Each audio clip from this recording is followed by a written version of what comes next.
Welcome to the Yo-11 podcast. Yo-11 podcast, mostly Vegas, no BS casino experience and more.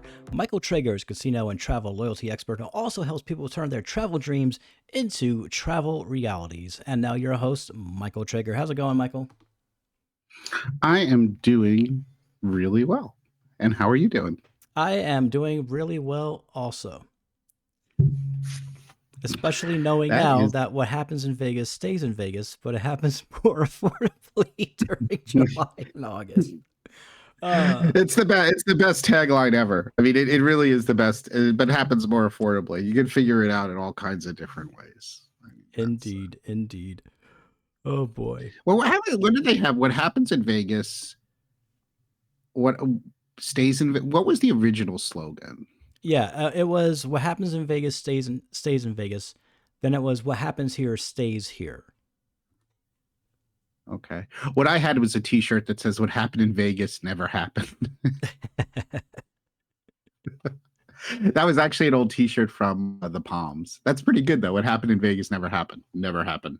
We have no record of it, which used to be the way it was when we all weren't tied to our phones and we had those nice flip phones with lousy cameras. Yep.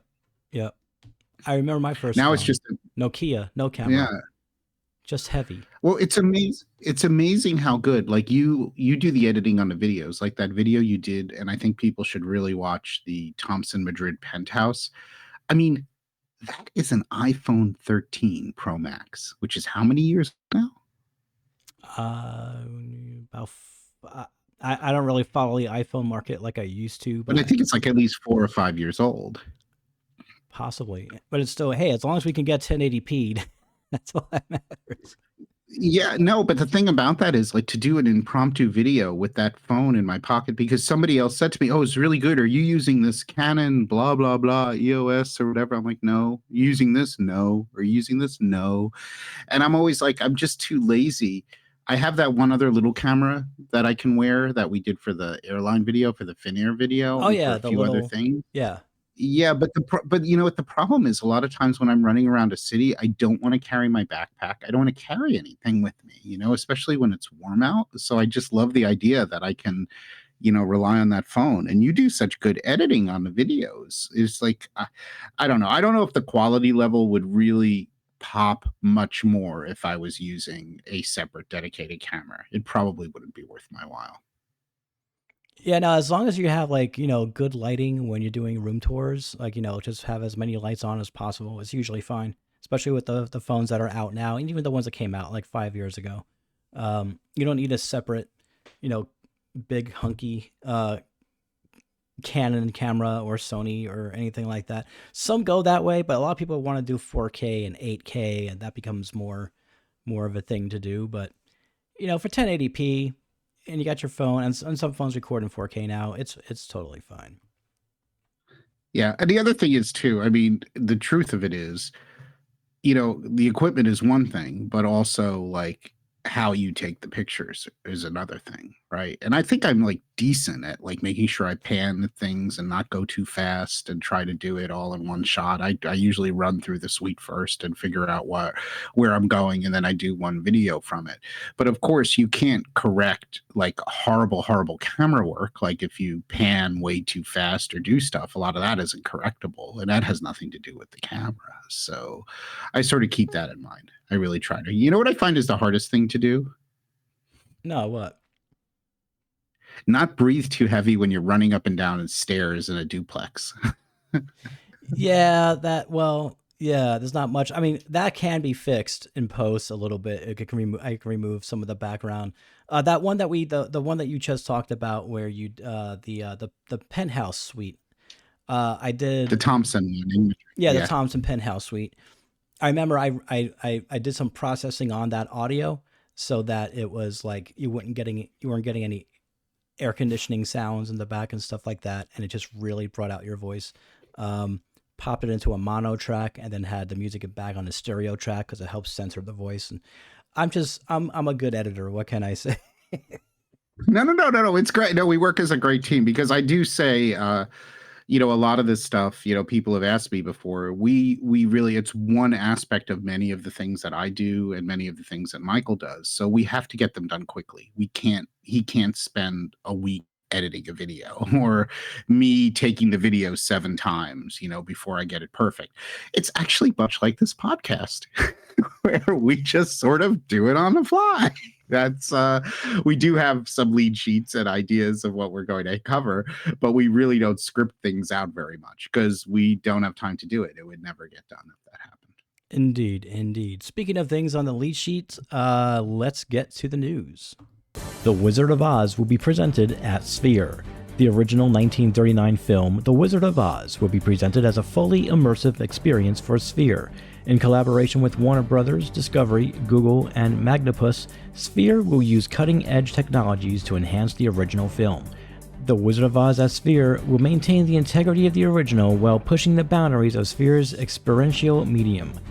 The creative team behind The Wizard of Oz at Sphere includes Academy Award and Emmy-nominated producer Jane Rosenthal, Academy Award-winning visual effects specialist Ben Grossman, and Academy Award-winning editor Jennifer Lane, as well as creative director Zach Winokur. The Wizard of Oz at Sphere is currently in production. And that's going to do it for the news. And now for the views. Michael, what are your thoughts? I think this is a fucking amazing idea.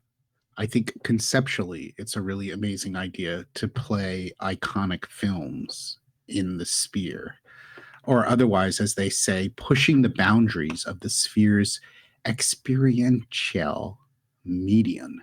I think this is awesome. I also think The Wizard of Oz is a great movie to start with. I love The Wizard of Oz. It's fabulous. I'm now trying to think of what movies I would like to see like that. I'm also slightly curious, and maybe you know about this, how expensive this is going to be. And when will this be? I believe they said that it's going to be happening because it's in production right now. Means they're working on it right now. I think it's going to be happening within the next coming couple of months. Okay. I wonder how much it'll be, though. That's the thing, because everything seems so expensive at the Sphere all the time. Well, I mean, if the Wizard of Oz at Sphere isn't ready yet, there's always The Empire Strips Back. Well, I'm ready for that, though. That's on our list. Okay, I mean, that is definitely on our list. But what other movie would you like to see in the Sphere? You know what I'd like to see? Pulp Fiction. Oh, that would be good.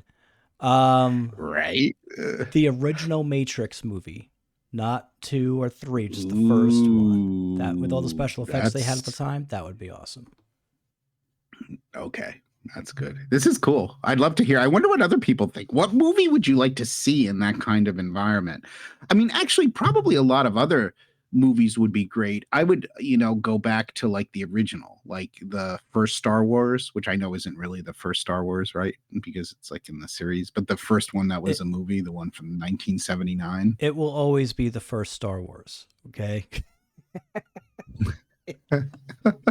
I know, but that's a great. I mean, that would be a fabulous movie, and I still enjoy, when from time and again when I catch that movie, I just really really enjoy it. I think there are a couple of, I don't know. I was going through. Somebody was asking me this week my favorites, some of my favorite movies, and I was going over them. Like definitely, Pulp Fiction is way way on the top of favorite movies. There are just so many good scenes from that. So that's definitely tops. But that's a good thing. And then of course some Vegas movies are up there too, including Casino. Of course, including Casino, but also like gangster mobster movies. I love Goodfellas. I've got such a sweet spot for Goodfellas. And also My Cousin Vinny. Oh, I love that movie. A couple of Utes. The two Utes. He goes, the two Utes. What's a Ute? And he's like, the two Utes. He's like, what? Utes? What's a Ute? What's a Ute? And what's her name? The woman who stars in it, I forgot her name. She's like, my biological clock is ticking. She was so good. Oh, that's a great movie. Anyone who hasn't seen My Cousin Vinny should definitely see it. It's just a classic movie that's extremely well done, and a lot of a lot of fun. At least I think it's a lot of fun. Was it Marissa Torme, something like that? Tomei, is it her? Is that it? I think so. I remember she was on an episode of Seinfeld. George had a big crush on her. I think it's Marissa. My Tomei. Cousin Vinny, cast of My Cousin Vinny was Marissa Tomei. That's right. Joe right. Pesci, Ralph Macchio. That's right. Remember Ralph Macchio? Oh, yeah. Oh, My Cousin Vinny is so good. Oh, Joe Pesci as Vinny Gambini. That movie, there's just so many scenes in that movie that are just it's just god. And there are some scenes that are, you would think they're like slightly stupid, but they're just really really really well done. I just thought it's I just I think it's just a great movie. And it's just something I think that's interesting as you think back about, all your favorite movies and things like that. I mean, those are definitely interesting things to think about. Indeed. Oh, yes, I have my list. Do you want my short list? Do you want my short list of favorite movies? Sure. Pulp Fiction, Goodfellas, Casino, Harold and Maude, Back to the Future, Diamonds Are Forever, Vegas, baby. Vegas and Amsterdam. The Breakfast Club, Ferris Bueller's Day Off, My Cousin Vinny, and Sully. That's my short list to be added. I have to come up. It's a cool thing to think about, though. I have to come up with a short list because you bring up some very good ones, and I'm like, man, I need a short list. Like I know the original Lion King before it was 3D and animated or live action, was it for a long time. The Matrix, the original one. Inception is brilliant. Very brilliant movie, Inception. I gotta put more together. I gotta put more together for sure. I need to compare your list to my list and then maybe dive into your list a little bit, because what's so funny? Ocean's 11. As you get Ocean's 11 is definitely should be on there. Both of them, Yeah, the original really and the remake that they did in the 2000s. Yeah. Because what's funny, sometimes as you get older, you sometimes miss them. It's sort of funny, like you miss a movie. Like every once in a while, I'll run into someone, even similar to my age, who never saw Pulp Fiction. And I'm like, what? You never saw Pulp Fiction? Like, oh my God. That's like, how could you never have seen Pulp Fiction? But that's exactly what happens sometimes. So it's sort of, I don't know, it's sort of cool to look at that. And what's your favorite for Vegas? Like your top favorite for Vegas movies? I'm curious. Oh man, it's going to be, again, both versions of Ocean's 11, because the first one has the Rat Pack in it. It's a different time in Vegas, it's before a lot of the corporation take over.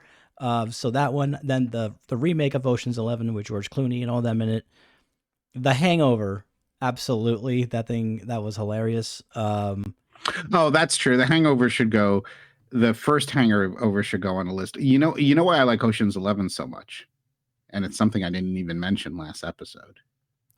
Win. Yep, I was about to say, because Bellagio. Because what's his name? The character, the casino owner. Like that's basically like supposed to be Win. At least I think it is. Right? Like think about it. Right? Isn't that supposed to be Win? Yeah. Another good one is Las Vegas. It's got Morgan Freeman and a bunch of well-known established actors who are much older than myself. But that was a good one too.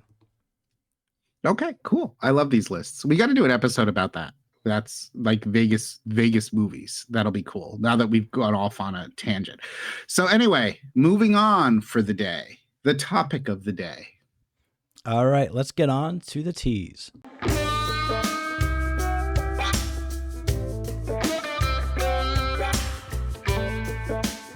We interrupt this broadcast to bring you the best steakhouse in Palm Beach. Reporting live from Palm Beach is Michael Mason Trigger. Michael. Hey, how are you doing? And today we this is what happens with the show, because last night we happened to have a wonderful dinner at the. Did we decide that? How do you say it? Do you say Flagler or Flagler? I think it's Flagler. I think that's really the right way. Flagler. Did Yeah, we try it was Flagler? Flagler. Yes, we Flagler. decided it was Flagler.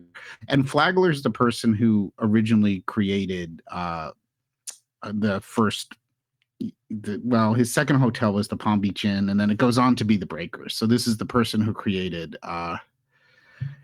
who created the Breakers or the Flagler. You see, you're screwing me up. How am I supposed to say this? According to the pre-show research we did, Yes, you said it was Flagler.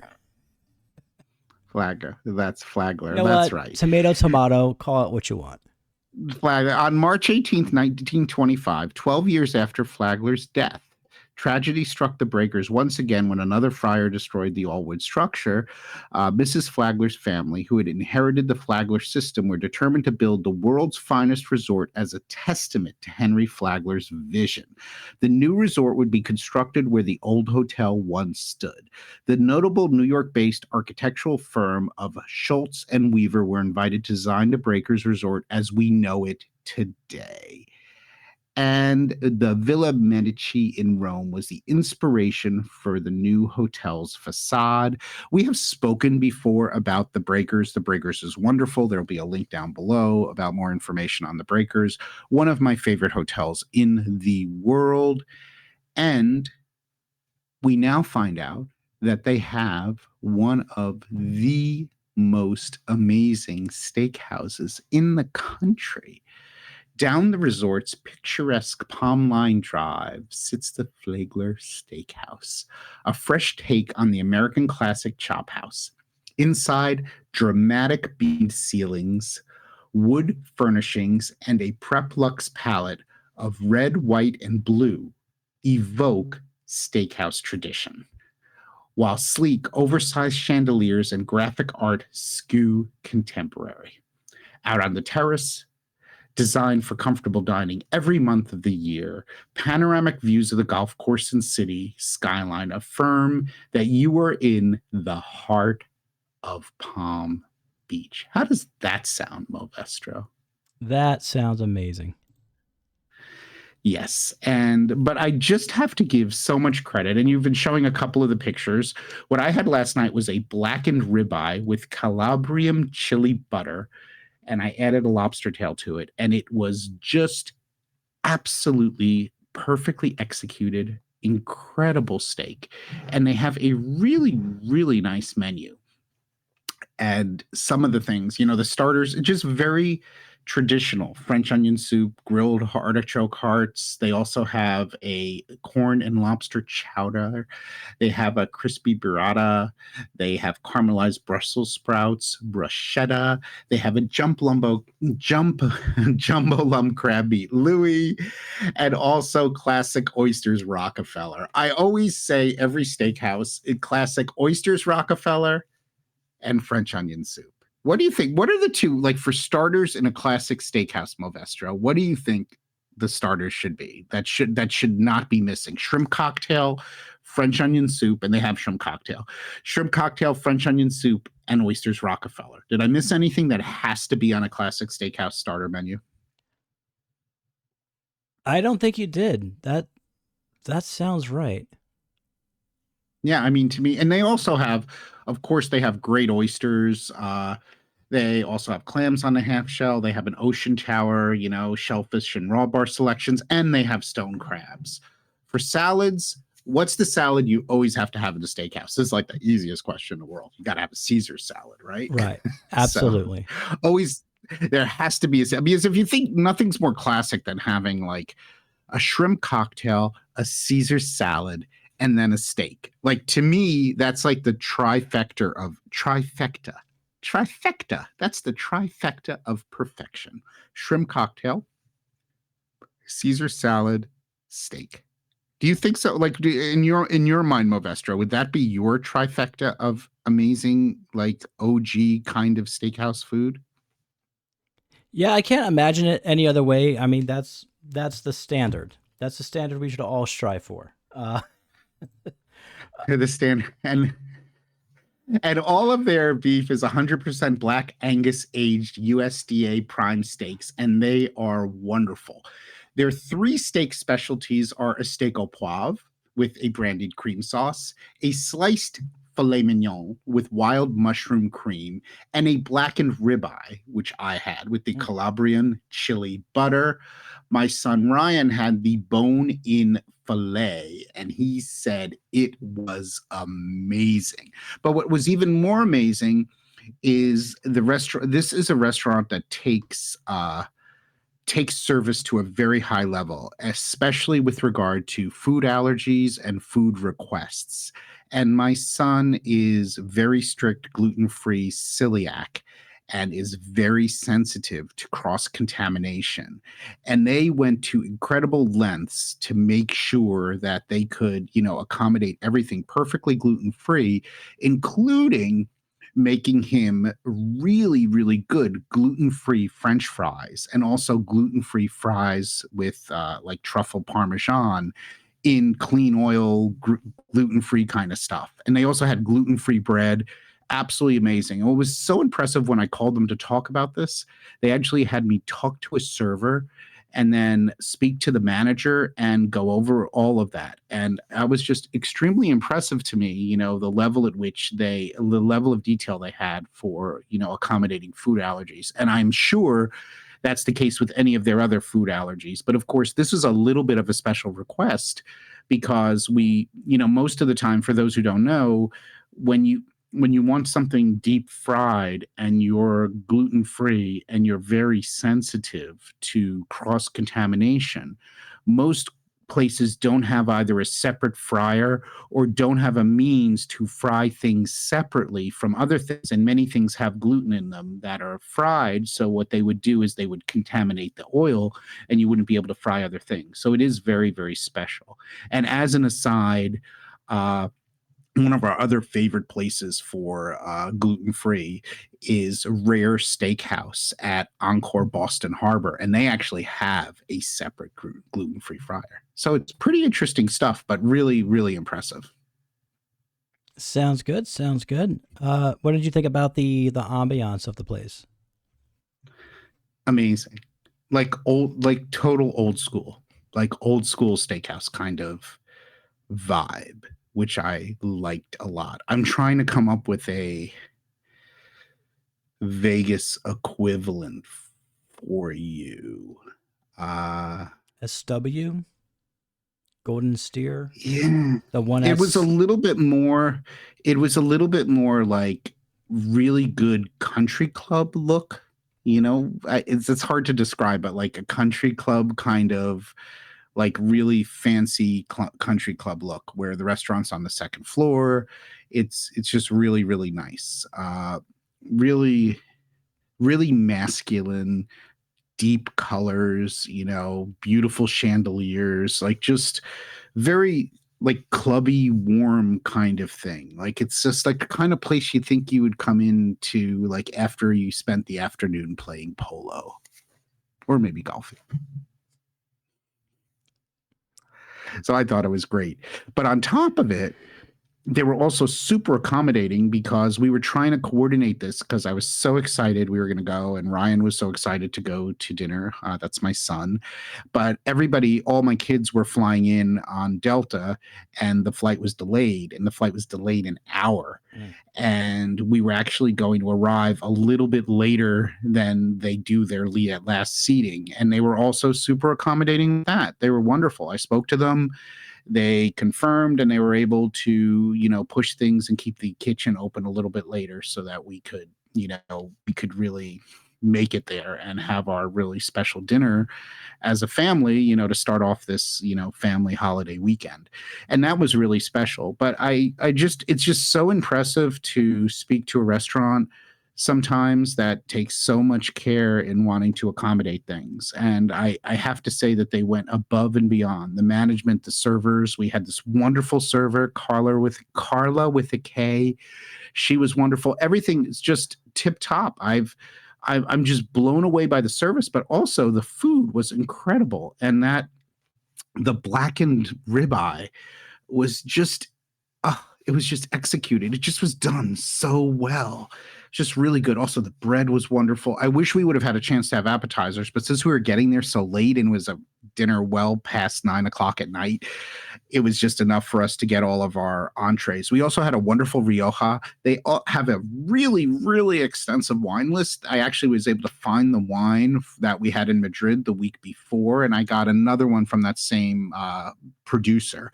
So that was cool. My martini was great. So Flagler Steakhouse at Breakers is amazing. And I really, really highly suggest it. It's one of the best steakhouse experiences I've had. The food is amazing. Everyone thought food was amazing. My daughter had the fish, which was corvina, which was really good. My wife had a burger, and my other daughter had the rack of lamb. But everything was just mwah, perfect. So it would be great. Maybe if you come and visit me sometime, Ovestro, I'll take you there.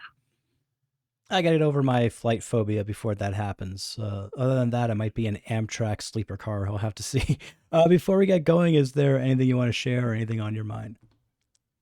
Let's see. Next week we have, I have a lot of things I'm thinking about. A lot of Baccarat stuff I want to talk about. I was talking about Baccarat strategies, my rules of Baccarat, which are sort of like a little bit funny. Also talking about this great high limit Baccarat tournament that just happened in the mansion last week, and sort of trying to deep dive and analyze a little bit of that. And I had a couple of other ideas. What else were we going to talk about? We had another episode. Oh, concierges. I wanted to talk about concierges. I want to talk about how some of the concierges work in Vegas, especially at my favorite property. Would you know what that is, Malvestro? You probably don't. I'm going to take a wild guess here. Wynn Las Vegas? I never heard of the place. Yeah, so I think we're going to talk a little bit of concierges and whatever else pops into my mind, because that's what we are doing here. Movestro, anything special going on with your upcoming Vegas weekend? Anything good happening, or like anything you're looking forward to? Because you are like our man on the street in Las Vegas. Not particularly, no. But it's Vegas. Fun things happen, so that's just how it is. Okay, I love it. And if you haven't caught it, I was quoted by Bloomberg about French fries.